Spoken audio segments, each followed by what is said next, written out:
குப்புறப்படுத்தி தூங்குறது ஹராம், நின்னுட்டு தண்ணி குடிக்கிறது ஹராம். நபிகள் நாயகம் அவர் வந்துட்டு சொல்லியிருப்பாரு, எப்பவுமே sleep at your right side and நீ குப்புறப்படுத்தி தூங்காது. அது வந்து சாத்தான் தூங்குற மாதிரி. ஒரு பெரிய பிரேயர் பண்ற இடத்துல மசூதியில் நிறைய பேர் தூங்கிட்டு இருந்தாங்களாம். அப்ப அல்லாஹ் வந்துட்டு குப்புறப்படுத்தி தூங்குங்களா அடிச்சு எழுப்பினாராம், நீ இப்படி தூங்கக்கூடாது, கடிந்து கொள். ஹராம்னு சொல்லுவாங்க முஸ்லிம்ஸ்ல. ஹராம்னா அது கடவுளுக்கு பிடிக்காத ஒரு செயல், அவர் வெறுக்கிற ஒரு செயல் செய்யறது ஹராம். குப்புறப்படுத்தி தூங்குறது ஹராம், நின்னுட்டு தண்ணி குடிக்கிறது ஹராம், உட்காந்து தண்ணி குடிக்கிறது. ஆனா அதெல்லாம் சயின்ஸ் இருக்கு தெரியுங்களா? நான் உட்காந்து தண்ணி குடிச்சுன்னா என்னோட தண்ணி வந்து இப்படி போகும்போது கால்ல இருந்து சர்க்குலேஷன் ஃபாஸ்டா வயிற்றுக்கு வராது.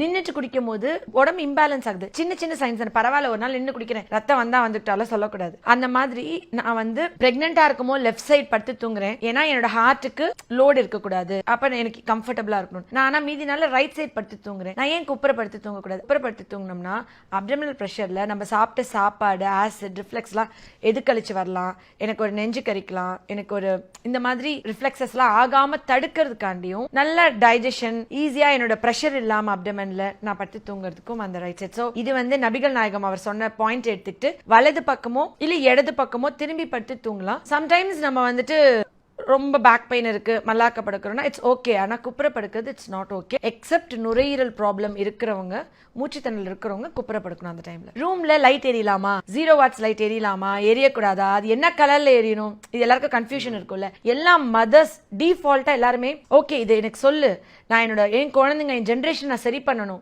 எவ்ரி ஒன் இஸ் ரெடி, நான் வந்துட்டு ஓப்பனா இருக்காங்க. ரூம் வந்து ப்ளூ லைட் இருக்கக்கூடாது, குண்டு பல்ப் வந்து ப்ளூ லைட் இருக்கக்கூடாது, ரெட் அண்ட் எல்லோ லைட் இருக்கலாம். Light red R yellow light இருக்கலாமா? லைட் வந்துட்டு சின்ன 0 வாட்ஸ் லைட். ஏன் அப்படின்னு சொன்னா அந்த காலத்துலாம் பூச்சிகள் வரும், இல்ல குழந்தைங்க வந்துட்டு நைட்ல வந்து உச்சா போயிட்டாங்கன்னா, இல்லைன்னா நம்ம வந்து அவங்க சப்போஸ் அவங்க மேல கால் போட்டோம்னா இந்த மாதிரி ப்ளூ லைட் அந்த குழந்தையோட தூக்கத்தை ரொம்ப டிஸ்டர்ப் பண்ணும். இந்த ப்ளூ லைட் எதுல தெரியுங்களா அதிகமா இருக்கு? இந்த குண்டு பல்பை விட 1000 மடங்கு நம்ம யூஸ் பண்ற மொபைல் போன்ல இருக்கு. இது ஏத்துக்கிட்டாலும் ஏத்துக்காட்டாலும் குழந்தைங்க கண்ணு பவர் காண்டி டாக்டர் கிட்ட போனவங்க, என் குழந்தை கண்ணு பவர் இருந்துச்சு, என் குழந்தை கண்ணாடி போடணுமா, எங்க பரம்பரையிலே யாருமே கண்ணாடி போடலையே அப்படின்னு அழுத பேரண்ட்ஸ் என்கிட்ட சாலிடா ஒரு 60% கூடியிருக்காங்க. அது இல்லாம இந்த குழந்தைங்க சேட்டை பண்ணாம இருக்கணும், அமைதியா இருக்கணும், தொந்தரவு பண்ணாம இருக்கணும், வெளியேட்ல இருக்கணும், மொபைல் கொடுத்து பழகணும். இந்த மொபைல்ல இருக்கிற லைட் வந்து கண்ணில் இப்போ டேரக்டா டார்ச் லைட் அடிக்கிறேன்னு வச்சுக்கோங்களேன். இப்போ என் கண்ணிலே ஒரு டார்ச் லைட் அடிக்கிறேன், 5 நிமிஷம் நான் உங்களை அடிச்சு பார்த்துட்டே இருக்கேன். நான் அந்த டார்ச் எடுத்தப்பறம் கொஞ்ச நேரத்துக்கு உங்களுக்கு பிளர் விஷன் இருக்கும், உங்களால ஃப்ரீயா பார்க்க முடியாது. நீங்க நினைக்கிறீங்க மொபைல்ல ஸ்கிரீன் லைட் குறைச்சிக்கிறேன்,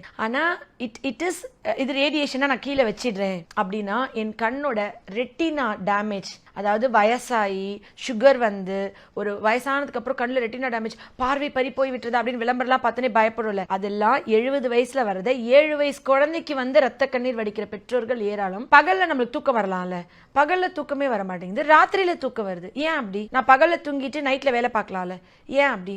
எனக்கு வந்து உடம்புல பீனியல் சுரபின்னு ஒரு சுரபி இருக்கு, அது வந்து மெலட்டோனின்ற ஹார்மோனை செக்ரீட் பண்ணுது. அது சுரந்து செக்ரீட் பண்ணாதான் அந்த மெலட்டோனின் கூடும் போது உடம்புல தூங்கும். எப்பவுமே ராத்திரியில அது கூடும், நைட்ல அது குறையும். எப்படி ராத்திரியில கூடி நைட்ல குறையுது? எப்பெல்லாம் சன்லைட் டிம் ஆகுதோ அப்பெல்லாம் என் பீனியல் கிளாண்ட் செக்ரீட் ஆக ஸ்டார்ட் ஆகுது, அப்போ மெலட்டோனின் செக்ரீட் ஆகுது. என் சுத்தி வெளிச்சம் இருக்கு. இந்த ஸ்கின் வந்து பெரிய சிமெண்ட் செங்கல்ல கட்டினது கிடையாது, இது தோல், மெல்லிசான தோல். இதுக்குள்ள லைட், நான் தூங்கிட்டு இருக்கேன், நீங்க லைட் அடிச்சா என்னால ஃபீல் பண்ண முடியும், ஏன்னா இது ஸ்கின், இது வந்து பெனிட்ரேட் பண்ண முடியும் லைட். இதில்